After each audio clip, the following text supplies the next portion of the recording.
Hey guys, I'm Stipe, and this is the top 6 most infuriating fake things you'll find in modern cars. Let's go. Fake vents and intakes. Vents and intakes play a big role in the performance of a car. They cool the engine, they cool the brakes, they aid in aerodynamics, reduce wheel arch pressure, or even extract the heat.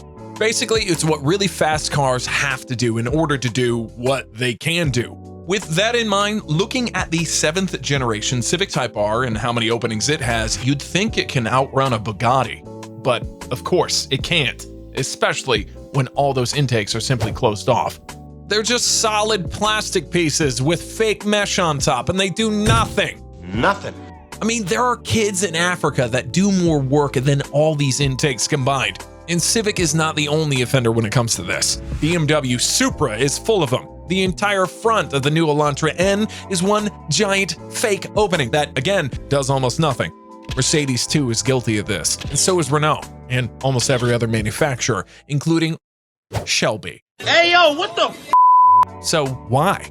Because it looks faster? High-performance cars and race cars have shown us that more and bigger vents equal faster car. So when we see those on regular vehicles, our initial reaction is, oh, this looks fast. Emphasis on looks. It's a styling feature, like makeup for cars. And be honest, would you rather have a GT350 that looks like this or like that? I know which one I'd go for. Still, nobody likes to be lied to. So the infuriating score for fake vents is 5 out of 10. It really depends on how far they go. Fake aerodynamics. Another thing that comes from the race high-performance cars is the aerodynamics. I'm talking wings, splitters, spoilers, diffusers, canards, and all that jazz. As you drive, they turn the rushing air into something called downforce, which pushes the car firmer into the road and improves the grip. Basically, more downforce means more speed through the corners without taking yourself out of the gene pool. Meanwhile. Oh shit. It didn't take long before we started seeing these things on the road cars too, and in many cases, they too are just for show. Weirdly, the Type R is not one such car. This thing actually works. But if you have a tiny lip spoiler at the back of your fast saloon, I'm sorry to break it to you, it doesn't do much. This one does at 200 miles per hour. Yours, while driving around a speed limit, doesn't. And the same thing goes for cosmetic dive planes and wings. You're a big fat phony! And let's not forget about the underbody aero too. You've seen these rear diffusers or front splitters on more and more cars lately, but unless they stretch far underneath the car and the car's really low to the ground, they're as useful as this road sign. This does nothing. Infuriating score for fake aero, 8 out of 10. Especially since many people add it to their tuner cars thinking it'll make a difference. Fake performance badges. I'm sure you know what I'm talking about. Seeing an M badge on a non-M car, AMG on a non-AMG car, or even this, Type R on an Alfa Romeo? What? But that's just dumb people trying to impress others with what they don't have. It's essentially an automotive equivalent of putting socks in your underwear, or your bra. Yes, I have lady viewers too and don't want them to feel left out. Anyway, dumb people only, right? Not at all. The car industry is like any other. If they see people wanting something, they will offer it. And so now you can buy a fake performance styling package straight out of the factory. Fake M, fake AMG, fake GR, fake whatever. And why not? If there are people who buy fake Rolexes and fake boobs, why not fake fast cars too? Why not, you stupid bastard? You do you. Just don't flex on others as if you have the real thing, even if they might look very similar. Like these two. One is a 370 horsepower Hooligan, while the other is a Renault 1.5 liter diesel engine producing just 105 horses. And yet, besides the fake dive planes, they look exactly the same.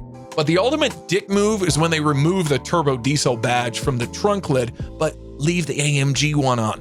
If you can't back it up, don't shout about it. Infuriating? Oh yeah, a full money on this one. 10 out of 10.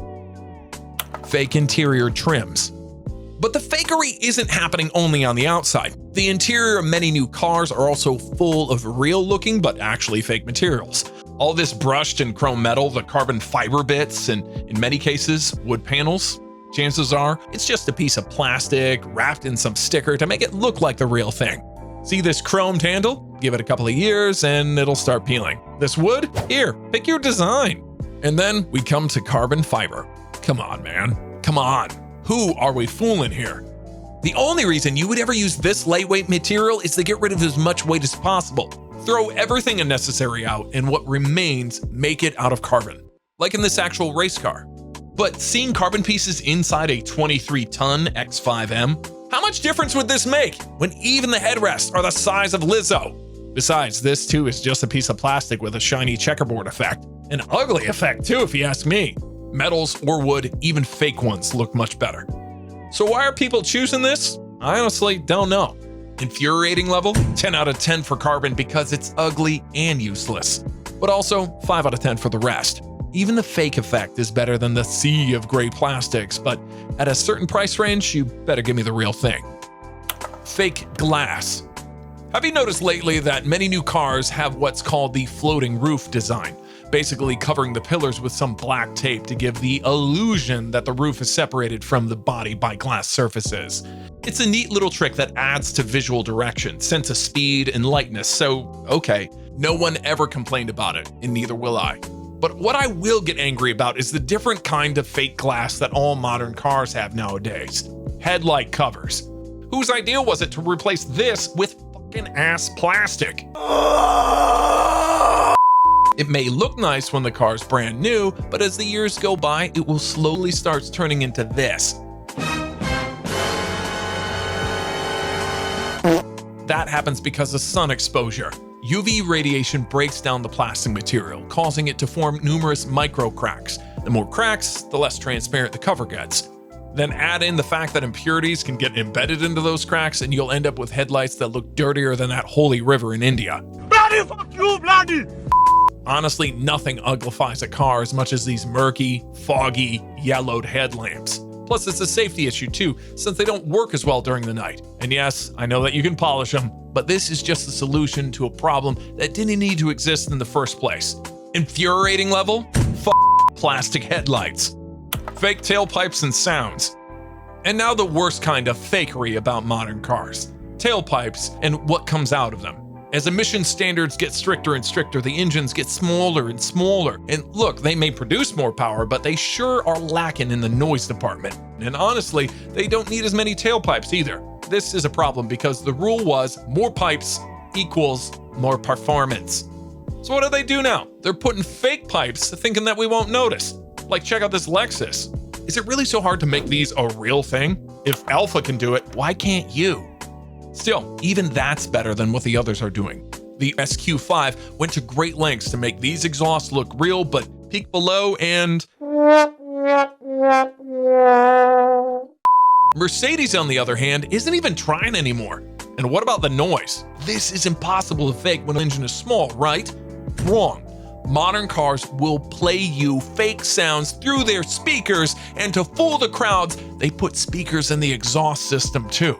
Yes, actual speakers pumping out angry sounds into the exhaust system. Such is the case with BMW i8 hybrid supercar. It's got a tiny 1.5 liter 3-cylinder which can't sing or growl, but listen to the noises this car makes.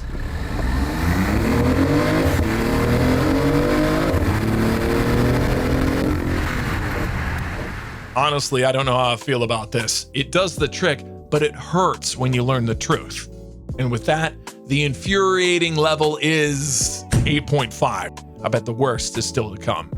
And that's the list. What sort of fakery offends you? Is your car faking anything? Let me know in the comments and I'll see you in the next one. Oh, I almost forgot. The fake-ass off-road body kits on the crossovers are bullshit as well. And cut!